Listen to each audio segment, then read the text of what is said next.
Akala mo ba malaki ang utang na loob mo sa pamilya mo dahil binigay ka nila ng buhay? Well, ako rin akala ko ganon, kaya ginawa ko silang instant millionaire. Pero alam mo kung ano ang natanggap ko? Wala. Kaya nang magdesisyon akong mawala. Hindi nila alam na kasama ko lahat ng pera ko papuntang ibang bansa. Kamusta naman ang gising nila kinabukasan? Naubos na ang lahat. Priceless. Bago ko ikwento ang buong sitwasyon na parang teleserye pero totoo, sana ay mag-iwan kayo ng like dito sa video na ito at i-subscribe ang channel dahil mas marami pang mga kwentong katulad nito ang inyong maririnig dito. Mga tunay na buhay na karanasan ng mga taong napakatatag sa gitna ng pag-abuso at manipulation ng sariling pamilya. At sintase vontade para isulat ang inyong siyudad o bansa sa comments section dahil lagi nating gustong marinig ang mga tao mula sa iba't ibang parte ng mundo. Kaya simulan na natin ang kwento ko.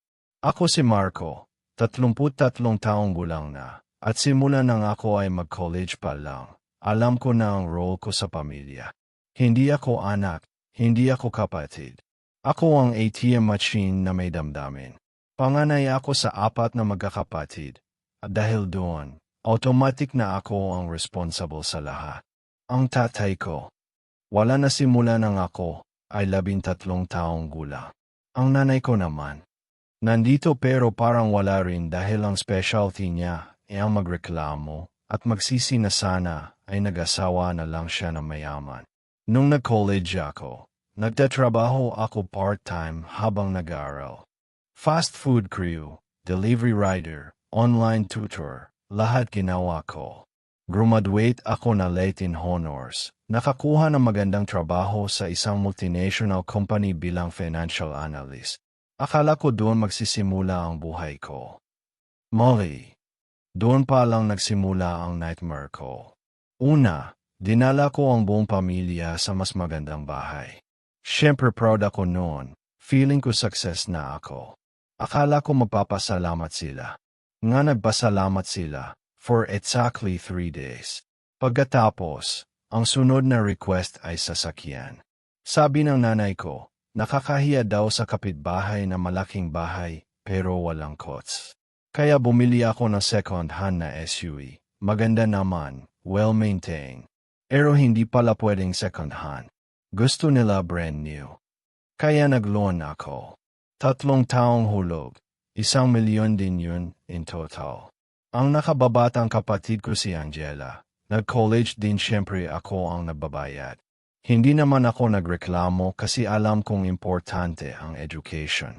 Pero si Angela, hindi tumatapak sa classroom. Puro party, puro shopping, puro travel with friends. Bumagsak ng bumagsak. 5, ulitin. 6 na taon para sa 4-year course. Kalkulahin nyo na lang magkano yun. Pero ang magulang ko, dedepensahan si Angela. Sabi nila pressure daw kasi yung 8 niya. Ako, masyadong successful kaya nahihiya si Angela. Wow, ang logic talaga. Si Martin naman ang second sibling. Ayaw mag-aral after senior high. Sabi niya gusto niya ng business. Okay, game. Binigyan ko ng capital para sa car wash business. 3 buwan, sarado na. Sabi niya walang customer. Kasi naman hindi niya binubuksan araw-araw. Gusto niya may manager na gagawa ng lahat habang siya tambay lang. Pagkatapos, gusto naman niya ng internet cafe. Binigyan ko ulit. 1 taon, sarado ulit. Ginawa niyang computer shop for himself. Naglaro lang siya buong araw habang winawaldas ang maintenance money. Nagtotal ako. Nasa 500,000 piso ang naibigay ko sa kanya para sa mga failed business ventures. Si Juliana, ang bunso, spoiled na spoiled. Gusto niya ng iPhone, bigay ako. Gusto niya ng designer bags, bigay ako. Gusto niya mag-Korea, bigay ako. Lahat ng gusto niya, ako ang sponsor. Pero pag may birthday ko, wala ni isang greeting. Pag may kailangan sila, katawagan ako any time of the day or night. Pero pag ako ang may problema, busi silang lahat. Ang nanay ko naman, Hindi na nagtatrabaho simula nang ako ay magsimulang kumita ng malaki. Sabi niya bakit pa daw siya mapapagod, may anak naman siyang successful. Nakaka-pressure yon. Every month, binibigyan ko siya ng allowance na 30,000 piso. Hindi pa kasama ang bills ng bahay, kuryente, tubig, internet, grocery, lahat. Minsan nagataka ako kung saan napupunta ang pera niya kasi wala naman siyang binabayaran na bills. Nagtataka lang ako, hindi nagtanong kasi ayoko ng gulo. Pero ang breaking point, isang event yan na hindi ko makakalimutan. May ka-office mate ako na naging close friend ko, si David. Siya lang yata ang nakakaintindi sa sitwasyon ko. Minsan nag-dinner kami sa labas after work. Medyo late na kami nakauwi. Pagdating ko sa bahay, nag-uusap yung buong pamilya ko sa living room. Pagtingin nila sa akin, tumigil sila. Alam kong pinag-usapan nila ako. Tinanong ko kung ano problema. Sabi ng nanay ko, may nakita daw siyang condo listing online. 3 bedroom, maganda daw. Nasa Makati, presyuhan ay 8 milyon. Sabi niya gusto niya bilhin kasi investment daw yon.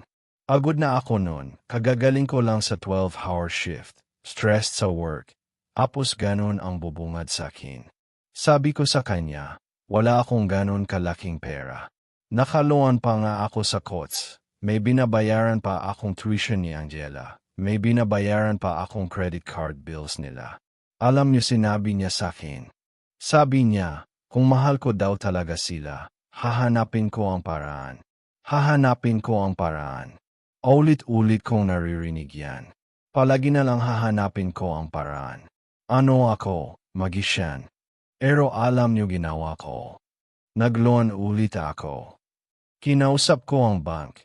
Nag-apply ako ng housing loan. Ginamit ang lahat ng credentials ko. Lahat ng good credit standing ko. Na-prove. Binili ko yung condo. Pero hindi sa akin ang pangalan sa deed of soul. Kay nanay ko. Sabi niya kasi baka daw may mangyari sa akin. At least may maiwan sila. Pumayag ako kasi ultimatum niya noon. Kung hindi ko daw siya pagbibigyan, hindi niya ako anak. Mga ilang buwan pagkatapos, nalaman ko na nai-rent out nila yung condo. 30,000 piso per month. Tinanong ko kung nasaan yung rental income kasi dapat naman ay sa housing loan na pupunta diba? Sabi nila, ginagamit nila for family expenses. Pero kada uwi ko, puro luho ang nakikita ko. Bago ulit phone, bagong shows, bagong appliances. Hindi ko kinuwestiyon kasi pagod na ako. Ang sahod ko noon ay 130,000 piso monthly. Malaki na yon. Pero wala akong savings. Literally zero. Lahat na pupunta sa kanila. Wala akong emergency fund. Wala akong investment. Wala akong insurance for myself. Lahat sila ang secured. Ako lang ang walang security. Naisip ko na dati pa, ano kung ako ang magasakit? Sino mag-aalaga sa akin? Alam kong walang tututulong sa akin sa kanila. Isang araw, nag-collapse ako sa office. Stress. Kulang sa tulog, hindi maayos ang kain. Dinala ako sa hospital. Sinong bumisita? Walang isa. Tumawag ako sa nanay ko, sabi niya buse daw sila. At saka mild lang naman daw yun kasi nakakalakad pa naman ako papuntang hospital. Nakakalakad. Yun lang besehan niya. Yung boss ko pa at si David ang bumisita sa akin, hindi sarili kong pamilya. Doon nagsimula talagang mag-isip ako ng malalim. Habang nakahiga ako sa hospital bed na mag-isa, na-realize ko na ginawa nila akong cash ko. Hindi nila ako anak, hindi nila ako kapatid. Ako ay source of income lang. Tangina, ang sakit isipin pero totoo yun. Lahat ng sacrifices ko, lahat ng pagod ko, lahat ng stress ko, para lang sa kanila. Wala akong natitira para sa sarili ko. 33 taong gulang na ako. Wala akong love life kasi walang oras. Wala akong hobbies kasi walang pera for myself. Wala akong future kasi lahat ng resources ko napupunta sa kanila. Kaya gumawa ako ng plano. Desisyon kong umalis, pero hindi basta umalis lang. Gusto kong aralin muna lahat. Nagsimula ako mag-ipon secretly. Gumawa ako ng separate bank account na hindi nila alam. Every sahod, kinakaltasan ko ng konti, mga 10 hanggang 15,000 piso, then ilalagay ko sa secret account. Ginawa ko rin yun sa mga bonus ko sa work. Sinabihan ko sa kanila na maliit lang ang bonus, pero actually malaki. Ang labis, sa secret account. Nag-research din ako ng ibang bansa kung saan pwede akong magtrabaho. Nag-apply ako sa abroad, specifically sa Canada. May program sila for skilled workers. Nag-submit ako ng requirements nang hindi nila alam. Mga 6 na buwan din yung processing, kaya may time akong mag-ipon ng hostel. Nag-abot ako ng almost 1,000,000 piso sa loob ng isang taon. Hindi nila alam lahat ng yun. Habang nag-aantay ako ng approval from Canada, nag-observes ako sa kanila. Puro hingi pa rin. Si Angela graduate na finally after 6 years, pero walang trabaho kasi choosy. Gusto niya na malaking sahod agad, walang experience. Si Martin, may girlfriend na, nangungutang pa rin sa akin para sa dates nila. Si Juliana, college na, same pattern, puro party, puro luho. Si nanay, nag-complain pa rin na kulang ang binibigay ko. Dumating yung approval ko from Canada. Work permit, lahat ayos na. Binook ko ang flight ko, one-way ticket. 3 linggo bago ang alis ko, nag-resign na ako sa work ko. Sinabi ko sa company na lilipat ako ng bansa. Nag-surprise sila pero naintindihan naman. Hindi ko sinabi sa pamilya ko. Mga 2 linggo bago umalis, nagsimula ako ng malaking cleaning operation sa buhay ko. Lahat ng gamit ko na mahal, ibinenta ko online. Laptop, camera, mga gadgets, designer clothes na binili ko for myself few times lang na nag-spoil ako. Lahat benta. Yung ibang items na hindi ko mabenta, dinonate ko sa charity. Mga damit, sapatos, books, lahat. Gusto kong magsimula from scratch sa Canada. Walang bagahe galing sa past. Ang pera mula sa pagbibenta, dinagdag ko sa savings ko. Umabot na ng 1,200,000 piso. Malaki na yon. Doon ko naisip, ano ba ang legal na obligasyon ko sa kanila? Wala. Lahat ng binigay ko, voluntary. Lahat ng binili ko, out of guilt at pressure. Pero legally, wala akong obligasyon kasi matanda na silang lahat. Capable silang magtrabaho. Si nanay, 50 taong gulang, kaya pa magtrabaho. Mga kapatid ko, 20-something, kaya na rin. 3 araw bago umalis, sinabihan ko na ang landlord na iwan ko na ang bahay na inarkilahan ko sa kanila. Inarkilahan ko kasi ang deed ng bahay ay sa akin, pero ginawa kong parang sa kanila. Sinabihan ko ang landlord na last month na ng payment. Pagkatapos nun, bahala na sila maghanap ng lilipatan kasi wala na akong babayaran. Hindi ko sinabi sa kanila yon. Akala nila tuloy pa rin. Yung kondo na binili ko na nakapangalan sa nanay ko. Wala na akong magagawa doon kasi technically sa kanya na yon. Pero yung housing loan, naka-name sa akin yon. Kaya tumawag ako sa bank. Sinabi kong hindi ko na kayang magbayad, i-foreclose na nila. Problema nila yon. Harsh ba? Pero wala akong pakina. Ginamit nila ako. Ginamit ko rin resources ko para sa sarili ko na. Yung cots, ibinenta ko. Malaki din nakuha ko kasi nabayaran ko na almost lahat ng loan.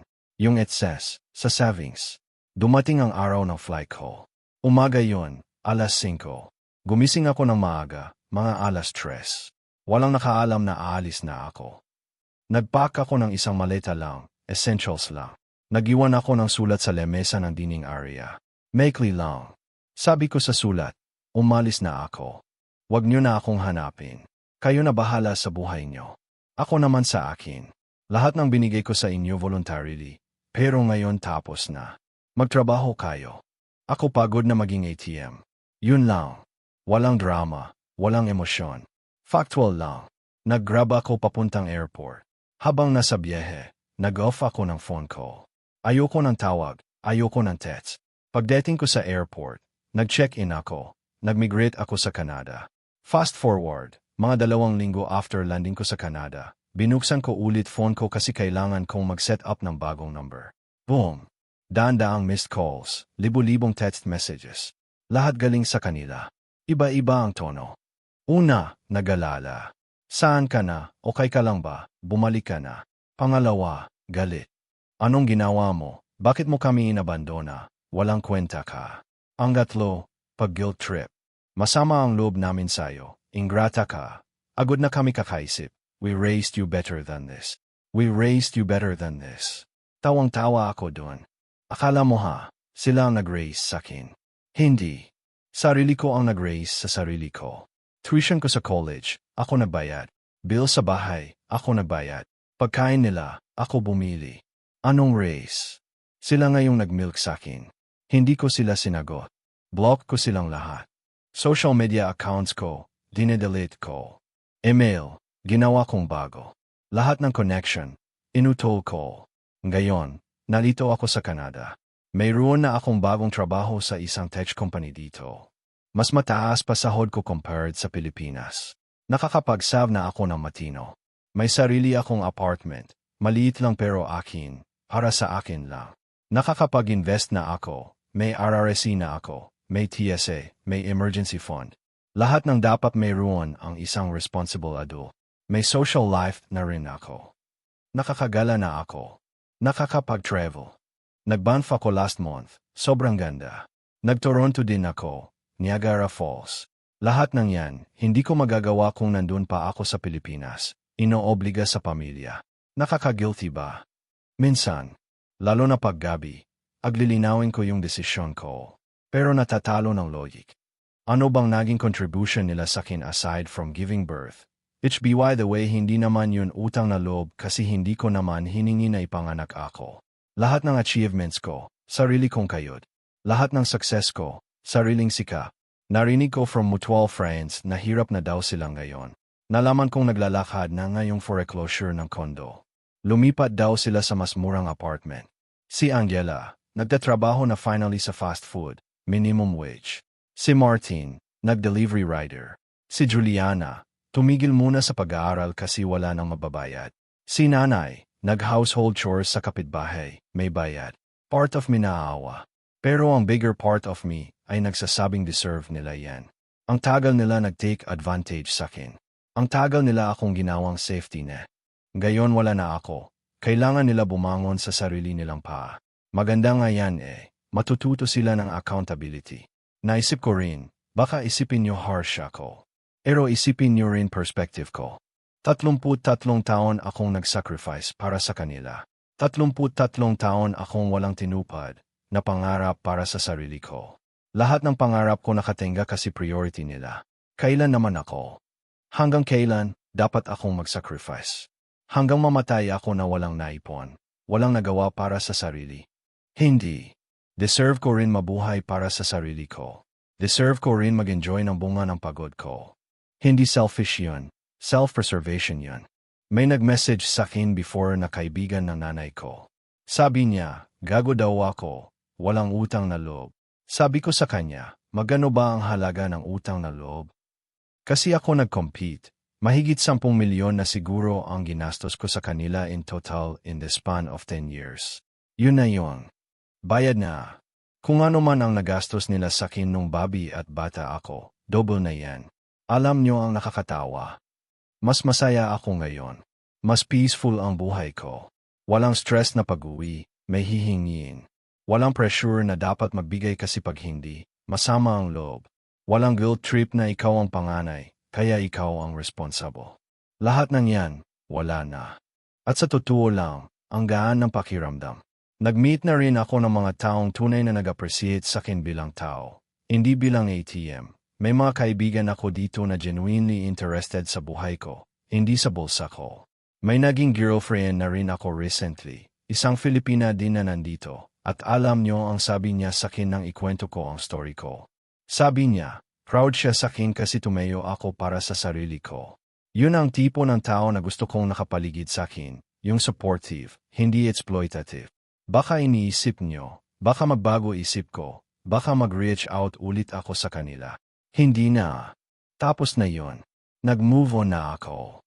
Ang chapter na yun ng buhay ko, sarado na. Bagong chapter na ngayon, at sa chapter na 2, ako lang ang bida.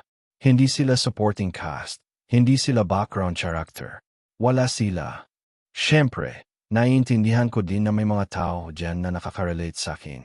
May mga panganay dyan na ginagawang retirement plan ng magulang. May mga kapatid dyan na ginagawang bangko ng buong pamilya. May mga tao dyan na exploited financially ng sariling dugo.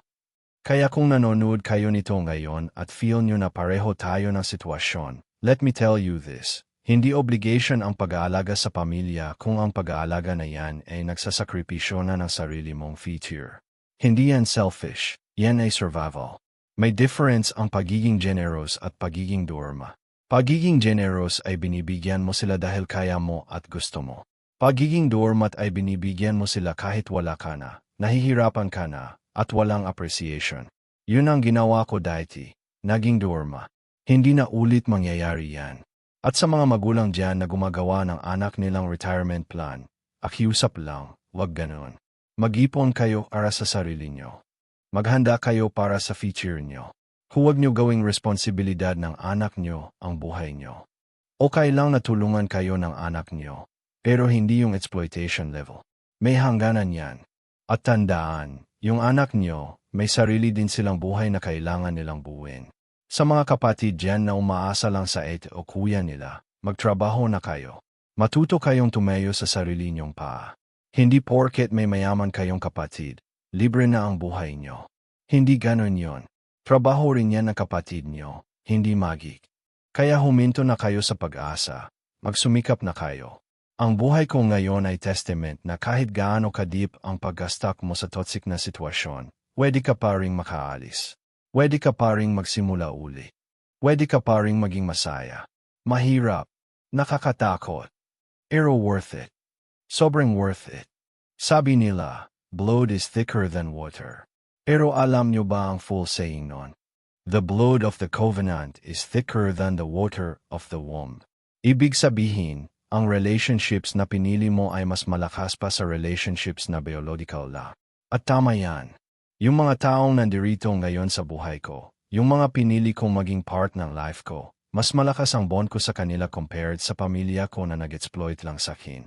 Kaya ayun, yan ang kwento ko kung paano ako naging cash ko ng pamilya ko at kung paano ako umalis na dala ang lahat ng pera ko. Nag-donate ng lahat ng pwedeng i-donate, nagbenta ng lahat ng pwedeng ibenta, at nag-migrate ng hindi nila alam hanggang sa nandun na ako sa ibang bansa. Masaya ba ako sa desisyon ko? Absolutely. May regrets ba ako? Wala. Kung babalikan ko yung time na yun, gagawin ko pa rin. Baka mas maga pa nga eh. Kasi deserve ko ang buhay na to. Deserve kong maging masaya. Deserve kong mag-enjoy ng sarili kong pinaghirapan. At kung kayo dyan ay nasa similar situation, naway magkaroon kayo ng lakas na gawin ang kailangan gawin para sa inyong sarili. Hindi madali. But you owe it to yourself. Hindi ka nag-exist para lang magsilbi sa iba. You exist para mabuhay ang sarili mong buhay. Bago ko tapusin ang video na ito, gusto ko ulit humingi ng like at subscription sa channel. Maraming salamat sa mga nanonood. At tulad ng sinabi ko kanina, sana ay mag-iwan kayo ng komento tungkol sa inyong siyudad o bansa dahil laging masaya na marinig mula sa iba't ibang parte ng mundo. Ang mga kwentong katulad nito, mga real-life experiences, patuloy naming ibabahagi dito para sa inyo. Para malaman nyo na hindi kayo nag-iisa sa challenges na kinakaharap nyo at na may pag-asa palagi. Kaya hanggang sa susunod na video, alagaan nyo ang inyong sarili at tandaan, ikaw ang priority mo. Hindi ang iba. Ikaw.